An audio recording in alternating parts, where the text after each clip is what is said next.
Quilting an elegant cables design is as easy as using your arc-shaped rulers. Hey everybody, it's me, Angela Walters from QuiltingIsMyTherapy.com, and in this video tutorial, we're going to be quilting the cable design. This is a traditional design that you might see as a hand-quilted motif.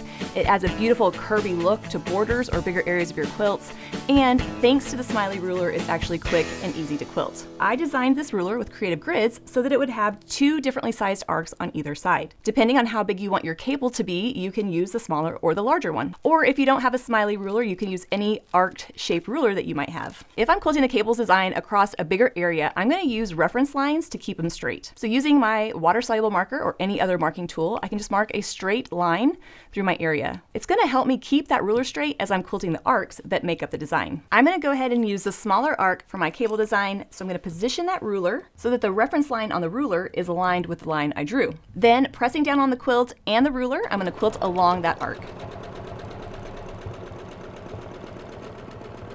Then, with the needle in the down position, I'm going to take that ruler, flip it around to the other side, and do the same thing, quilting another arc that's a mirror image of the first one. Basically what I'm doing is quilting a row of arcs that touch. I'm going to do one side of the arcs out to a point, and then do the other side coming back.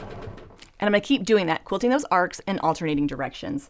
Now you actually don't have to do it this way. I could do all of one side and then come back and do the other, but I like to alternate directions because it gives me a nice point when those lines cross and kind of helps hide any imperfections.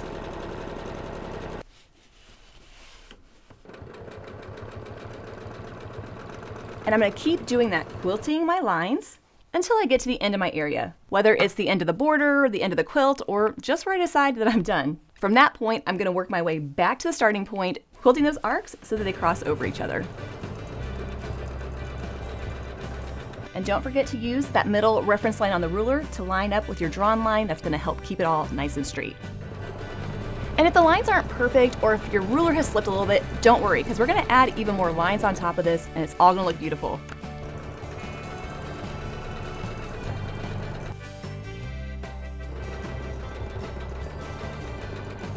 And there I have my first row of my cable, with those lines that arc out, crossing back over, and coming back.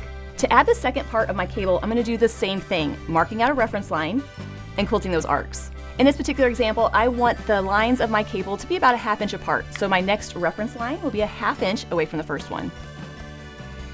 Now I suppose if you wanted to, you could go ahead and mark all those reference lines out ahead of time, but I like to mark them as I go. That way I don't have a bunch of lines kind of confusing me as I'm trying to quilt. Now for the second row, I'm going to do the same exact thing, starting at that point, quilting my arc that goes out one direction, and then continuing on. The hardest part about this though is ignoring the quilting you've already done. Try not to pay too much attention to that. I'm not worried that the lines are perfectly spaced out. I'm just going for that overall look. So I'm positioning that ruler, quilting along the arc, and then doing it in opposite direction. The reason I designed this ruler with these needle stops is so that you would know exactly where to stop and start. It's definitely not required to have those to get good arcs, but it just makes the whole process a little easier.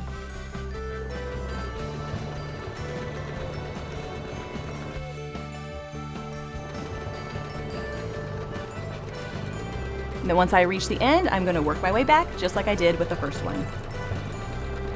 This design is going to take a little bit longer to come together just because I have so many lines and I'm using the ruler. So it's definitely something I'm going to use in areas that you can actually see it, especially bigger areas or borders where I want to add that nice curvy look. And there's my second row of cables. Depending on the size of the area that you're filling in, you could add more or less of these echoes. You can just do one row for thinner borders, or you can add as many of these rows as you'd like to really build up the design. I personally like the look of 3 rows to my cables, so I'm going to mark another reference line and quilt that next row. When I'm quilting on a sewing machine, I prefer to quilt in a vertical motion. I just feel like I have a little bit more control that way. However, you might find going horizontally a little bit easier. Try both and see if one of them doesn't give you a better result.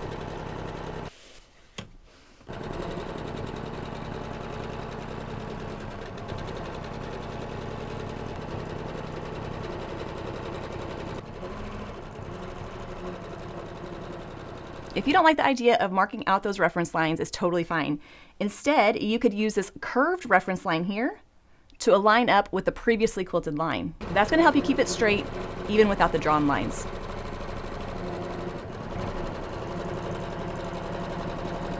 And check it out, there is my beautiful cable design. I mean, really, who would have thought that making an intricate looking design like this is as easy as quilting arcs. You can also try changing up the spacing of my reference lines or even the size of our arcs. But no matter how you quilt it, it's gonna look great on your finished quilts. Because once you remove those reference lines, you're gonna see that beautiful, elegant design. So give it a try on your quilts. Like I said, it works great in those bigger borders or background areas. To be honest, I've always kind of shied away from these kinds of designs. Not just because they're a little daunting, but also because I wanted to be able to quilt them continuously. By quilting that cable design with a Smiley ruler, it definitely helps me quilt it more efficiently and beautifully.